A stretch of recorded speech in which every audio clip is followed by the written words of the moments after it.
केवी online प्रवेश कक्षा 1 में पंजीकरण के स्पोकन ट्यूटोरियल में आपका स्वागत है। पोर्टल का उपयोग करके ऑनलाइन आवेदन प्रक्रिया में 2 आवश्यक चरण हैं। पोर्टल पर पंजीकरण करना और आवेदन पत्र भरना और जमा करना। इस वीडियो में हम पोर्टल पर पंजीकरण के पहले चरण के बारे में बताएंगे। यहाँ मैंने KV online admission portal web page खोला है। कृपया ध्यान दें, यह पोर्टल विशेष रूप से पूरे भारत में केंद्रीय विद्यालयों में कक्षा 1 में प्रवेश के लिए आवेदन करने के लिए है। पेज के शीर्ष पर हमारे पास home, help desk, FAQs, register, login links हैं। फिर हमारे पास instructions, proforma documents samples, print application, check application status है। दाएं पैनल पर हमारे पास इम्पोर्टेंट लिंक्स सेक्शन है। आवेदन करने के लिए मोबाइल ऐप डाउनलोड करने का लिंक भी यहाँ उपलब्ध है। यदि आप पहली बार इस पोर्टल का उपयोग कर रहे हैं तो पंजीकरण पेज पर जाने के 2 तरीके हैं। आप पेज के निचले भाग पर स्थित न्यू रजिस्ट्रेशन बटन पर क्लिक कर सकते हैं या पेज के ऊपरी दाएं कोने में रजिस्टर लिंक पर क्लिक करें। पेज को नीचे स्क्रॉल करें। पेज के नीचे न्यू रजिस्ट्रेशन बटन पर क्लिक करते हैं। एक नया पेज खुलता है। Back to instructions page button पर क्लिक करें। निर्देशों के साथ पेज खुलता है। निर्देश हिंदी में भी उपलब्ध हैं। हिंदी टैब पर क्लिक करें। इंग्लिश टैब पर क्लिक करें। इंग्लिश पेज के निर्देशों पर वापस जाएं। इस पेज पर पढ़ने की आसानी के लिए निर्देश विभिन्न वर्गों में दिए गए हैं। पंजीकरण शुरू करने और फॉर्म भरने से पहले कृपया निम्नलिखित तैयार रखें। कृपया पंजीकरण के लिए आगे बढ़ने से पहले सभी सेक्शंस पर जाएं। कृपया फॉर्म भरते समय इन सेक्शंस में दिए गए विशिष्ट निर्देशों को संदर्भित करें। सभी निर्देशों को पढ़ने के बाद पेज को नीचे स्क्रॉल करें। डिक्लेरेशन चेक बॉक्स पर क्लिक करें। पंजीकरण पेज पर आने के लिए प्रोसीड बटन पर क्लिक करें। डिफ़ॉल्ट रूप से पेज न्यू रजिस्ट्रेशन फॉर्म के साथ खुलता है। सभी आवेदकों के लिए ऑनलाइन पंजीकरण करना अनिवार्य है। कृपया आवेदन केवल इंग्लिश में भरें। प्रदर्शन के लिए मैंने यहाँ पंजीकरण फॉर्म भरा है। कृपया लाल रंग से तारांकित सभी अनिवार्य फील्ड भरें। बच्चे का पहला, मध्य और अंतिम नाम जन्म प्रमाण पत्र या अन्य स्वीकार्य दस्तावेज के अनुसार प्रविष्ट करें। Is the child differently abled के लिए यदि लागू हो तो यस का चयन करें, अन्यथा नो का चयन करें। यदि आप यस का चयन करते हैं तो कृपया registration sign up first time user के तहत निर्देशों का पालन करें। जन्म प्रमाण पत्र में प्रदर्शित जन्म तिथि भरें। कृपया निर्देश पेज में दी गई आयु सीमा के बारे में निर्देशों को पढ़ें। कृपया ध्यान दें, यहाँ दर्ज की गई जानकारी सबमिट करने के बाद संशोधित नहीं की जा सकती। क्या प्रवेश पाने वाला बच्चा KVS कर्मचारी का बच्चा या पोता है? यह भाग अनिवार्य है। साइन अप के बाद इस जानकारी को संशोधित नहीं किया जा सकता है। ड्रॉप डाउन मेन्यू से एक उपयुक्त ऑप्शन का चयन करें। सही ईमेल प्रविष्ट करें। भारतीय सिम कार्ड के साथ एक मान्य मोबाइल नंबर प्रविष्ट करें। कृपया अपना स्वयं का मोबाइल नंबर दें। आपको दृढ़ता से सलाह दी जाती है कि मित्रों, रिश्तेदारों और साइबर कैफे मालिकों जैसे दूसरों के मोबाइल नंबर प्रदान न करें। इस मोबाइल नंबर का उपयोग जानकारी भेजने और SMS द्वारा OTP के लिए किया जाएगा।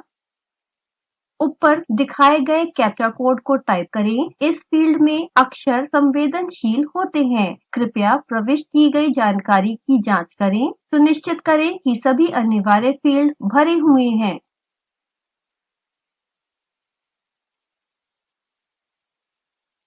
कृपया ध्यान दें, पंजीकरण के दौरान उपरोक्त फील्ड में प्रविष्ट की गई जानकारी को प्रवेश आवेदन पत्र में पहले से भरा हुआ दिखाया जाएगा।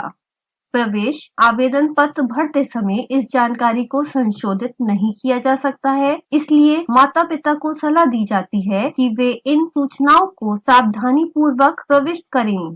यदि फॉर्म को फिर से भरना चाहते हैं तो एक रीसेट बटन भी है। कृपया सुनिश्चित करें कि आपका पंजीकृत मोबाइल नंबर ठीक से काम कर रहा है ताकि उसमें SMS द्वारा भेजा जाने वाला OTP प्राप्त हो सके। रजिस्टर बटन पर क्लिक करें। OTP पेज खोलने की पुष्टि करें। आपको एक OTP नंबर वाला SMS मिलेगा। ये OTP केवल 15 मिनट के लिए मान्य है। एक बार जब आपके पास OTP नंबर तैयार हो जाएगा तो इस पेज पर सही OTP नंबर प्रविष्ट करें।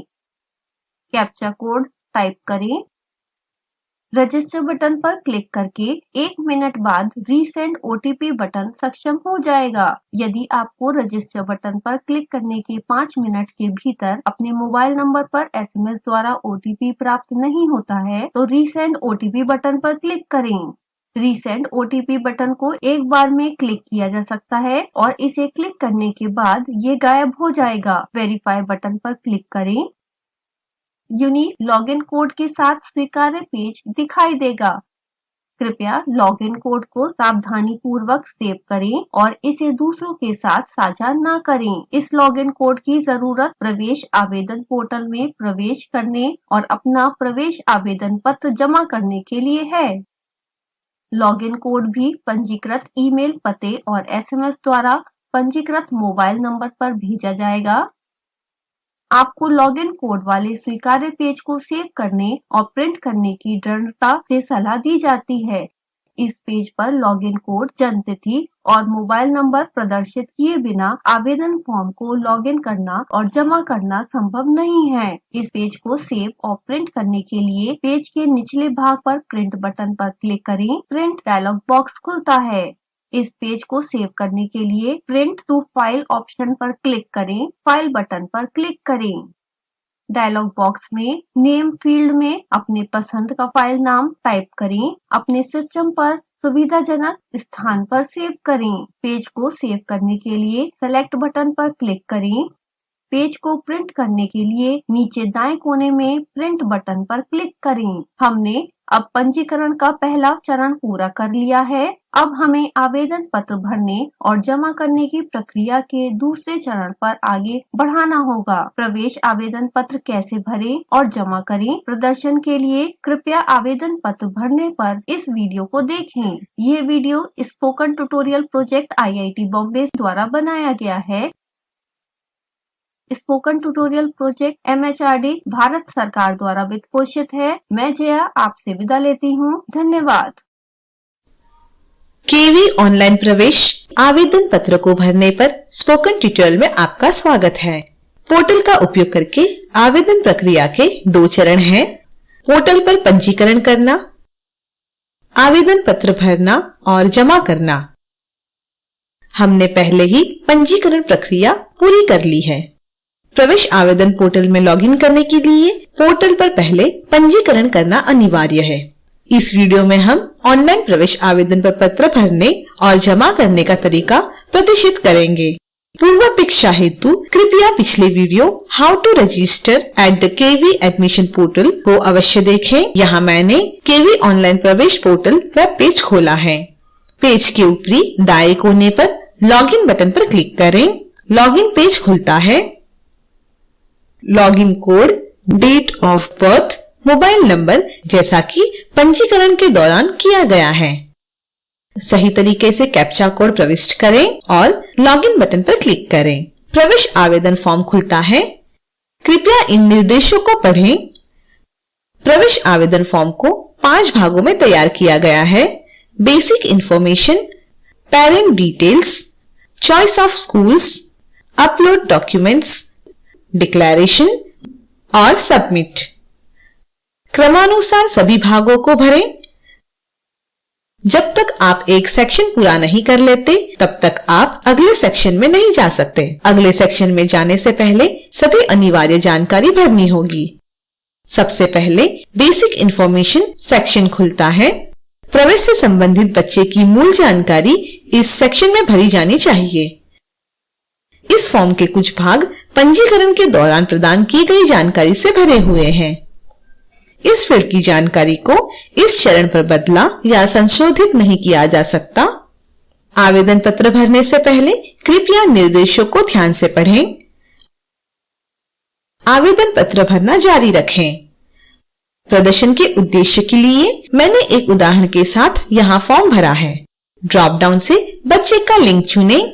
यदि आपकी बालिका है तो whether applying in single girl child category enable होगा। कृपया यह निर्धारित करने के लिए कि बच्चा इस श्रेणी में प्रवेश के योग्य है या नहीं, KVS प्रवेश नियमों की जांच करें। यदि आप यस चुनते हैं, is a twin triplet girl sibling also applying for admission field enable होता है। उपयुक्त विकल्प भरें। इस फॉर्म में हम नो पर क्लिक करेंगे और आगे बढ़ेंगे। यदि आपकी जुड़वा या 3 बालिका है तो इस विकल्प का उपयोग करना चाहते हैं तो कृपया इस ट्यूटोरियल को अभी जारी रखें और आवेदन फॉर्म भरने से पहले special cases and examples tutorial देखें। यह वीडियो बताएगा कि प्रवेश के लिए आवेदन करने वाले जुड़वा 3 बहनों का विवरण कैसे भरें। फैमिली इनकम ग्रुप, कृपया उचित विकल्प का चयन करें। यदि आर्थिक रूप से कमजोर वर्ग या गरीब रेखा से नीचे का विकल्प चुना गया है तो उचित फील्ड्स में प्रमाण पत्र का विवरण भरें। जाति श्रेणी में उचित विकल्प का चयन करें। OBC, non creamy layer, SC, ST, आर्थिक रूप से कमजोर वर्ग, गरीबी रेखा से नीचे और निःशक्तजन श्रेणी के लिए बच्चे का प्रवेश राइट टू एजुकेशन या RTE श्रेणी के तहत KVS दिशा निर्देशों के अनुसार माना जाएगा। अगले पेज पर जाने से पहले आवेदन सेव करें। सेव एप्लीकेशन बटन पेज के ऊपरी दाएं कोने पर उपलब्ध है। यह आपको आंशिक रूप से भरे हुए आवेदन पत्र को सेव करने में मदद करेगा। सेव एप्लीकेशन बटन पर क्लिक करें। एक मैसेज प्रदर्शित होता है। ओके पर क्लिक करें। कृपया ध्यान दें कि फॉर्म केवल आपके लिए बाद के सत्र में भरना जारी रखने के लिए सेव हुआ है। फॉर्म अभी तक KVS को जमा नहीं किया गया है। पेज के नीचे नेक्स्ट बटन पर क्लिक करें। यह आपको पेरेंट डिटेल्स पेज पर ले जाएगा। यहाँ इस पेज पर माता पिता का विवरण भरना होगा। कृपया सांकेतिक फील्ड्स में माता पिता का उचित विवरण भरें। कम से कम एक अभिभावक का विवरण अनिवार्य है। प्रदर्शन के लिए मैंने एक उदाहरण के साथ फॉर्म भरा है। यदि आप चाहते हैं कि माता का पता पिता या इसके विपरीत के लिए उपयोग किया जाए तो आप उपयुक्त बटन पर क्लिक करके कर सकते। यदि कोई अभिभावक कार्यरत नहीं है तो आप संबंधित फील्ड्स को यहाँ खाली छोड़ सकते हैं। आवेदन फॉर्म सेव करें। नेक्स्ट बटन पर क्लिक करें। चॉइस ऑफ स्कूल्स सेक्शन खुलता है।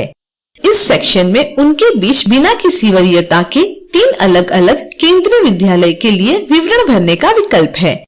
यदि आप 3 स्कूल में कम से कम आवेदन करना चाहते हैं तो आप अपने अनुसार स्कूल पसंद करने के लिए एक या अधिक टैब छोड़ सकते हैं। हालांकि कम से कम एक स्कूल चुना जाना चाहिए। ड्रॉप डाउन मेनू में से स्कूल का राज्य चुनें। ड्रॉप डाउन मेनू से स्कूल का चयन करें।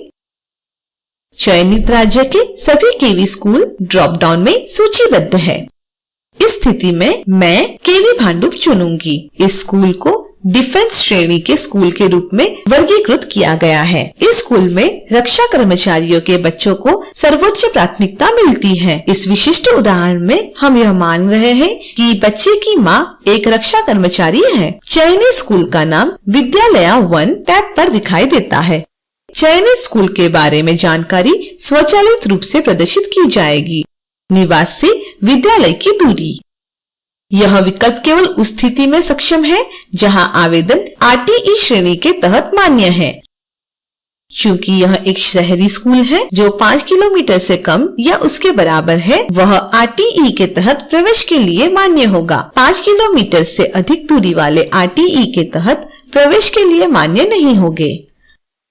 आगे बढ़ने से पहले कृपया सेवा श्रेणी के बारे में इन निर्देशों को पढ़ें। यहाँ क्वेरी है, do you need help in filling service priority category? यह सुविधा आपको सर्वश्रेष्ठ सेवा प्राथमिकता श्रेणी तय करने में मदद करने के लिए प्रदान की गई है। यदि आप उस सेवा प्राथमिकता श्रेणी के बारे में सुनिश्चित हैं जिसे आप लागू करना चाहते हैं, तो आप नो चुन सकते हैं। इस मामले में नीचे दिए गए ड्रॉप डाउन से सेवा प्राथमिकता श्रेणी चुन सकते हैं, जैसा कि यहाँ दिखाया गया है। गलत सेवा प्राथमिकता श्रेणी में प्रवेश करने से स्कूल में बच्चे के प्रवेश की संभावना प्रभावित हो सकती है। सेवा प्राथमिकता श्रेणी भरने में मदद के बारे में अधिक जानकारी के लिए कृपया special cases and examples tutorial देखें। अधिक स्पष्टता के लिए निर्देश देखें। उन माता पिता दादा दादी श्रेणी का चयन करें जिनकी सेवा प्राथमिकता श्रेणी और स्थानांतरण का प्रवेश के लिए विचार किया जाना आवश्यक है। मैं माँ को चुनूंगी। कृपया चुने जो भी आपके लिए लागू है। Whether selected parent has been transferred in last 7 years as on date। यदि आप यस चुनते हैं तो तालिका में स्थानांतरण विवरण भरें। मैं नो चुनूंगी। आवेदन सेव करें। यदि आप द्वितीय स्कूल में आवेदन करना चाहते हैं तो विद्यालय 2 टैब पर क्लिक करें। इस स्कूल के लिए एक नया पेज खुलता है। यहाँ मैं KVONGC पनवेल स्कूल चुनूंगी। यह प्रोजेक्ट स्कूल के रूप में वर्गीकृत है। ONGC पनवेल के कर्मचारियों के बच्चों या पोते पोतियों के लिए इस स्कूल में प्रवेश की सर्वोच्च प्राथमिकता दी जाएगी। इस विशिष्ट उदाहरण में हम बच्चे के माता पिता को ONGC पनवेल का कर्मचारी मान लेंगे। इसलिए KVONGC पनवेल के लिए बच्चे के प्रवेश की संभावना बढ़ाने के लिए पिता की सेवा प्राथमिकता श्रेणी को लागू करना अधिक उपयुक्त है। एक ही बच्चे के लिए हम विभिन्न स्कूलों में आवेदन करते समय विभिन्न माता पिता की सेवा प्राथमिकता श्रेणी का चयन कर रहे हैं। यह इस विशिष्ट उदाहरण में प्रत्येक स्कूल में बच्चे के प्रवेश की संभावना अधिकतम करेगा। आपके मामले में स्थिति अलग हो सकती है। प्रत्येक स्कूल में बच्चे के प्रवेश के अवसर को अधिकतम करने के लिए आपको ध्यान से माता पिता या दादा दादी के विकल्प का चयन करना चाहिए। यदि आप तीसरे और अंतिम स्कूल के लिए फॉर्म भरना जारी रखना चाहते हैं तो सिलेक्ट केंद्रीय विद्यालय 3 टैब पर क्लिक करें। यहाँ मैंने KVIIT पवई चुना है। इस स्कूल को इंस्टीट्यूट ऑफ हायर लर्निंग श्रेणी के अंतर्गत वर्गीकृत किया गया है। इस स्कूल में प्रवेश के लिए सर्वोच्च प्राथमिकता प्रायोजक संस्थानों IIT बॉम्बे, समीर और नीति के कर्मचारियों के बच्चों को या पोते पोतियों को दी जाएगी। यहाँ मैंने बच्चे के दादा को IIT बॉम्बे का सेवानिवृत्त कर्मचारी माना है। जैसे कि पहले बताया गया है, इस स्कूल में बच्चे के प्रवेश की संभावना बढ़ाने के लिए मैं दादा दादी की सेवा श्रेणी लागू कर रही हूँ। यहाँ दिखाए गए अनुसार सभी अनिवार्य फील्ड को भरें। एक बार जब आप स्कूलों का चयन भर लेंगे, सेव एप्लीकेशन बटन पर क्लिक करें। नेक्स्ट बटन पर क्लिक करें। अपलोड डॉक्यूमेंट्स सेक्शन खुलता है। कृपया इस सेक्शन को भरने से पहले निर्देशों को पढ़ें। बच्चे के जन्म तारीख का प्रमाण पत्र और बच्चे की पासपोर्ट आकार की फोटो, इन 2 दस्तावेजों को अपलोड करने की आवश्यकता है। इन दस्तावेजों के लिए केवल JPEG या PDF फाइल प्रारूप अपलोड किए जा सकते हैं। प्रत्येक फाइल साइज अधिकतम 256 KB हो सकती है। अपने सिस्टम पर निर्धारित प्रारूप में दस्तावेजों को तैयार रखें। ब्राउज बटन पर क्लिक करें। फाइल डायलॉग बॉक्स खुलता है। फाइल के स्थान पर जाएं और फाइल चुनें। ओपन बटन पर क्लिक करें। स्क्रीन के दाईं ओर मौजूद अपलोड बटन पर क्लिक करें। इस प्रकार निर्धारित प्रारूप में बच्चे का पासपोर्ट आकार का फोटो अपलोड करें। पेज नीचे स्क्रॉल करें। प्रवेश के समय स्कूल में जमा किए जाने वाली दस्तावेज यहाँ सूचीबद्ध हैं। ध्यान दें कि आपको प्रत्येक स्कूल में दस्तावेजों के विभिन्न सेट जमा करने पड़ सकते हैं। पेज को सेव करें और नेक्स्ट बटन पर क्लिक करें। डिक्लेरेशन एंड सबमिट पेज खुलता है। नीचे स्क्रॉल करें और सभी घोषणाओं को ध्यान से पढ़ें और सुनिश्चित करें कि आप उन सभी से सहमत हैं। यहाँ दी गई एक झूठी घोषणा जटिलताओं या प्रवेश से इनकार करने का कारण हो सकती है। पेज के निचले भाग में मौजूद डिक्लेरेशन चेकबॉक्स को चेक करें। यहाँ पेज के नीचे 3 बटन्स हैं, सेव टू प्रीव्यू, प्रीव्यू और submit application. Save to preview button enable है, इस पर क्लिक करें। प्रीव्यू बटन एनेबल है, इस पर क्लिक करें। आपके द्वारा भरा गया आवेदन एक नए टैब में खुलता है। यदि आप इस एप्लीकेशन को प्रिंट करना चाहते हैं तो मेन्यू बार में फाइल मेनू पर क्लिक करें, प्रिंट ऑप्शन चुनें। भरे हुए आवेदन फॉर्म को ध्यान से जांचें।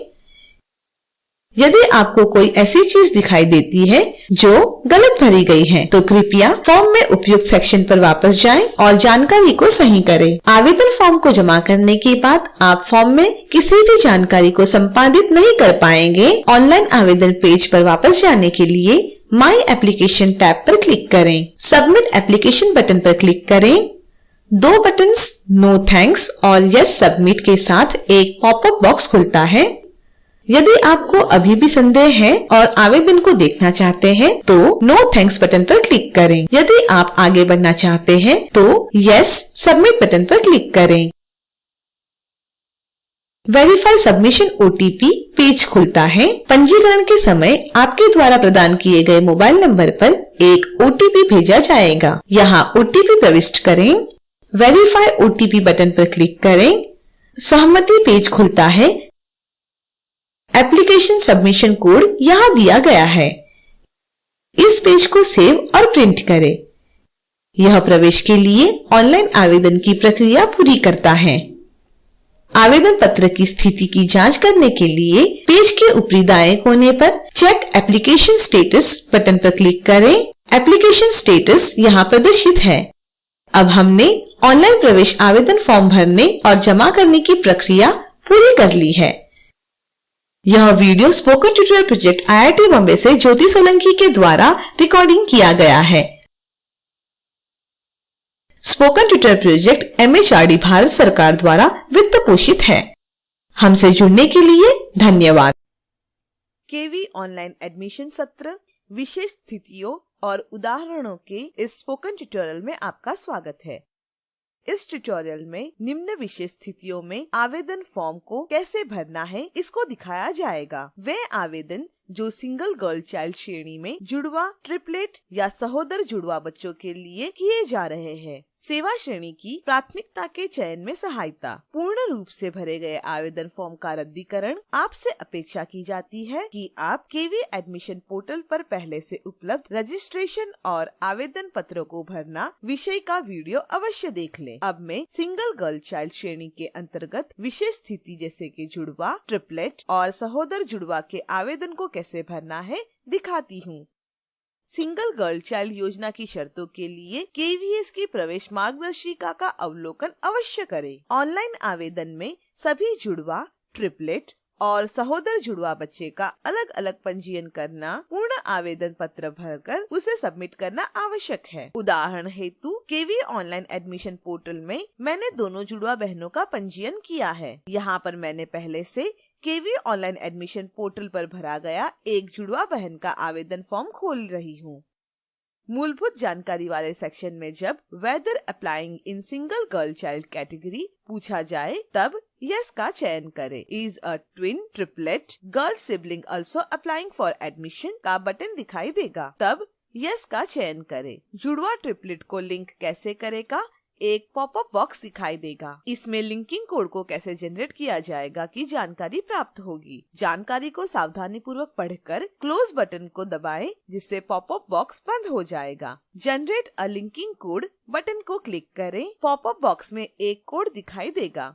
इस कोड को सावधानी पूर्वक लिख लें या प्रिंट स्क्रीन ऑप्शन से सेव कर ले। ओके बटन को क्लिक करें, जिससे पॉपअप बॉक्स बंद हो जाएगा। अब लिंकिंग कोड टेक्स्ट बॉक्स में लिंकिंग कोड दिखाई देगा। आवेदन फॉर्म को पूर्ण रूप से भरें। आवेदन फॉर्म को सबमिट करें। अब मैंने दूसरी जुड़वा बहन का आवेदन फॉर्म को खोला है। यहाँ जैसे बताया गया है उसी तरह फॉर्म को भरें। कृपया ध्यान दें, हमने पहली जुड़वा बहन की लिंकिंग कोड को जनरेट किया है, इसलिए पुनः कोड को जनरेट करने की आवश्यकता नहीं है। अब पहले से लिंकिंग कोड टेक्स्ट बॉक्स से प्राप्त लिंकिंग कोड को दर्ज करें। यह कोड पहली जुड़वा बहन के आवेदन फॉर्म को भरते समय जनरेट किया गया था। महत्वपूर्ण सूचना, कृपया यह पुनः अलग से लिंकिंग कोड को जनरेट न करें। सभी आवेदन फॉर्म एक दूसरे के साथ लिंक हो, इसलिए आवश्यक है कि एक लिंकिंग कोड का उपयोग किया जाए। अगर ट्रिपलेट की स्थिति है तो 3 आवेदन फॉर्म को लिंक किया जाना चाहिए। ऐसी स्थिति में पहली कन्या के समय लिंकिंग कोड को जनरेट किया जाए और उस लिंकिंग कोड का उपयोग अन्य 2 बहनों के फॉर्म को भरते समय किया जाए। अगर आपके लिए अलग-अलग बहनों के लिए अलग-अलग लिंकिंग कोड को जनरेट किया है तो उनके आवेदन सिंगल गर्ल चाइल्ड योजना के उद्देश्य के लिए लिंक नहीं होंगे। कृपया इस अनुदेश को सावधानीपूर्वक पढ़ें।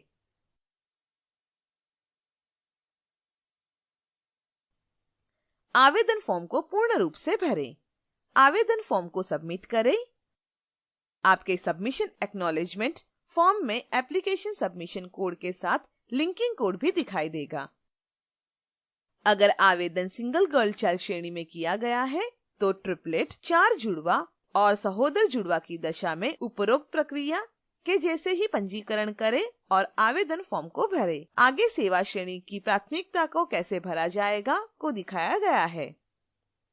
यहाँ मैंने ऑनलाइन एप्लीकेशन फॉर्म के चॉइस ऑफ स्कूल सेक्शन को खोला है। मैंने निम्नलिखित उदाहरणों के आवेदन फॉर्म के चॉइस ऑफ स्कूल सेक्शन को भरने के लिए किया है। विद्यालय 1 मैंने माता की सेवा प्राथमिकता का चयन किया है जो कि रक्षा क्षेत्र में कार्यरत है। विद्यालय 2 में मैंने पिता के सेवा की प्राथमिकता का चयन किया है जो ओएनजीसी प्रोजेक्ट क्षेत्र में कर्मचारी है। विद्यालय 3 सेवानिवृत्त दादाजी के सेवा प्राथमिकता का चयन किया है जो इंस्टीट्यूट ऑफ हायर लर्निंग के कर्मचारी थे। विद्यालय 1 के लिए जैसे कि माता रक्षा क्षेत्र में कार्यरत है, इसलिए मैंने उस विद्यालय का चयन किया जो डिफेंस कैटेगरी में सूचीबद्ध है। नीचे स्क्रॉल करें। श्रेणी की प्राथमिकता को भरने से पहले इन अनुदेशों को सावधानी पूर्वक पढ़ें। एक प्रश्न do you need help in filling service priority category पूछा जाएगा। उचित सेवा श्रेणी की प्राथमिकता का चयन कर सके इसलिए यह सुविधा उपलब्ध कराई गई है। अगर आप यस बटन पर क्लिक करते हैं तो निम्न डिस्क्लेमर को अच्छी तरह से समझ लेना चाहिए। हालांकि आवेदन पत्र की इस विशेषता में श्रेणियों की परिशुद्धता सुनिश्चित करने के लिए सभी प्रयास किए गए और सावधानी बरती गई है, लेकिन इसे कानून के वक्तव्य के रूप में या किसी कानूनी उद्देश्यों के लिए उपयोग नहीं किया जाना चाहिए। आवेदक को सलाह दी जाती है कि सेवा श्रेणी को अपने कार्यालय प्रमुख से जांच व सत्यापित करवा ले और ऑनलाइन एडमिशन पोर्टल में फॉर्म भरने से पहले ही सही प्रोफेशनल एडवाइस जरूर ले लें। Select employer of parent grand parent का चयन करें और तब सिलेक्ट एम्प्लॉयमेंट स्टेटस बटन खुल जाएगी। चूज एम्प्लॉयर पर क्लिक करें।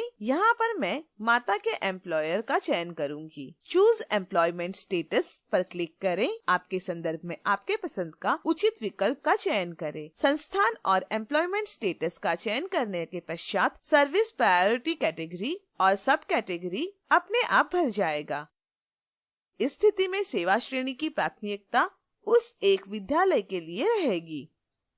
अगर आप वापस जाकर चयन किए गए विद्यालय को बदलते हैं, यहाँ हमने IIT पवई इस स्कूल का चयन किया है जो कि इंस्टीट्यूट ऑफ हायर लर्निंग के अंतर्गत आता है। इस आधार पर जैसा कि यहाँ दिखाया गया है, हमें निम्न सेवा श्रेणी की प्राथमिकता प्राप्त होती है। सभी विद्यालय के एम्प्लॉयर्स और एम्प्लॉयमेंट स्टेटस की सूची ड्रॉप डाउन मेनू में प्रदर्शित की जा रही है। ड्रॉप डाउन मेनू में जो विकल्प दिए गए हैं सभी विद्यालयों के लिए अलग अलग है। यह विकल्प संबंधित प्रत्येक विद्यालयों द्वारा अलग अलग उपलब्ध कराया गया है। यह विकल्प इस विद्यालय के लिए सेवा श्रेणी की प्राथमिकता को भरने के लिए उपलब्ध कराया जा रहा है। अगर आप इस ड्रॉप डाउन लिस्ट में इच्छित विकल्प नहीं पा रहे हैं तो उचित सेवा श्रेणी उप सेवा श्रेणी का चयन सीधा ड्रॉप डाउन मेनू से कर सकते हैं।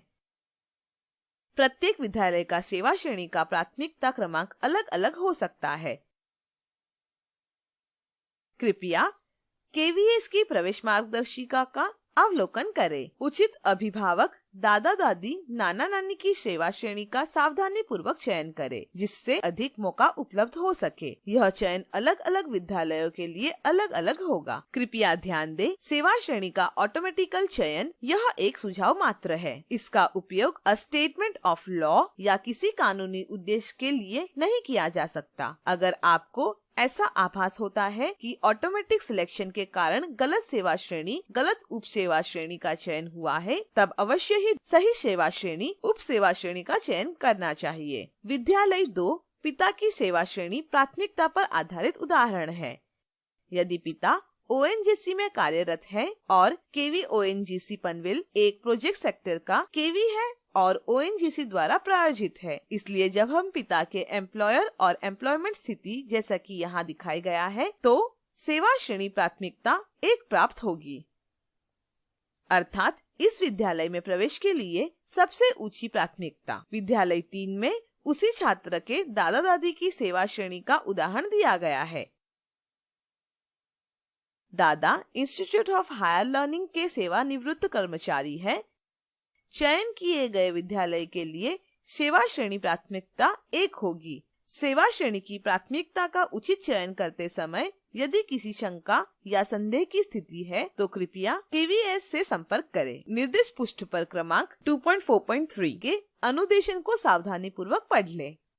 अब फॉर्म का रद्दीकरण कैसे किया जाएगा उस प्रक्रिया को देखते हैं। आवेदन फॉर्म के रद्दीकरण की प्रक्रिया शुरू करने के पूर्व सामान्य अनुदेश के निर्देशों को अवश्य पढ़ लें।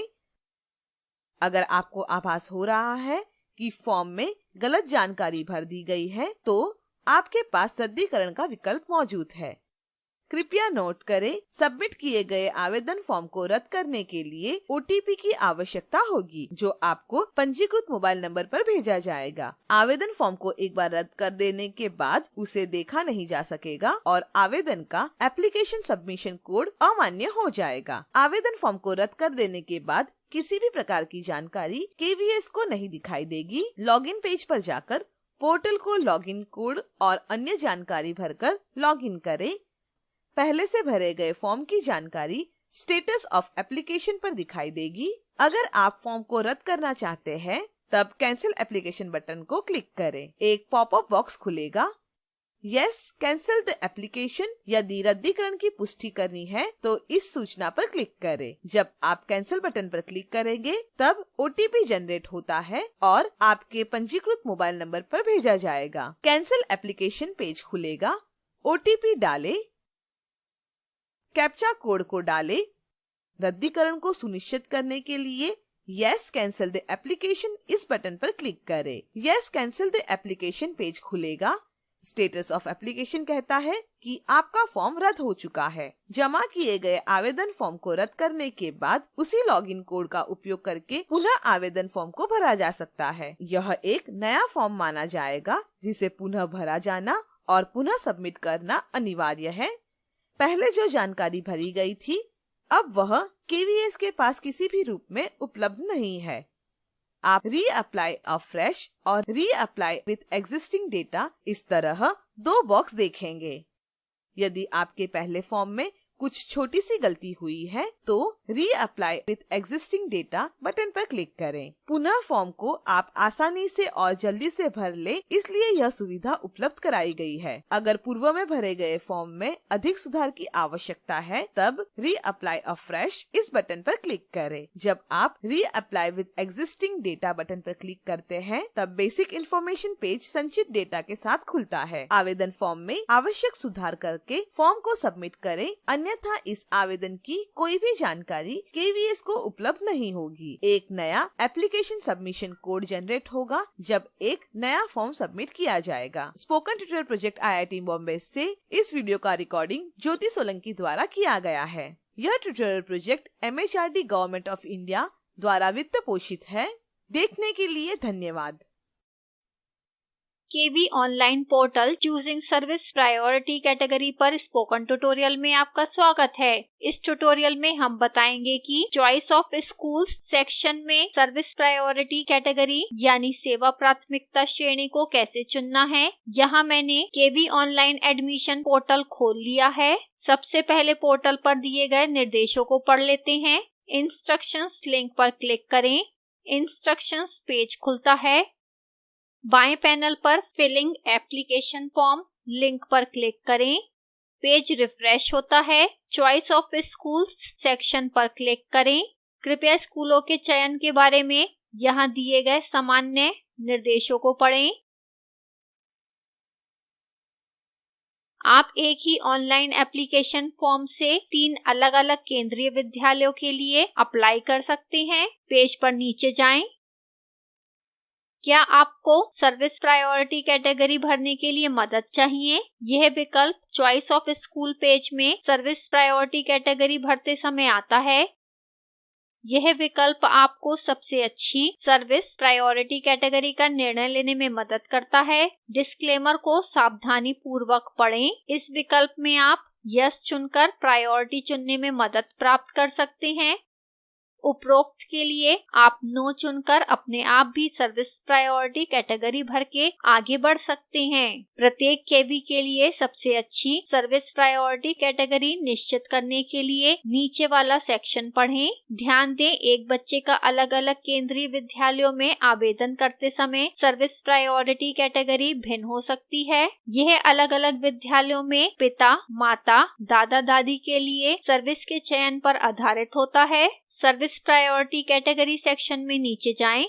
इस सेक्शन में केवीएस एडमिशन निर्देशों के आधार पर सर्विस प्रायोरिटी कैटेगरी दिया गया है।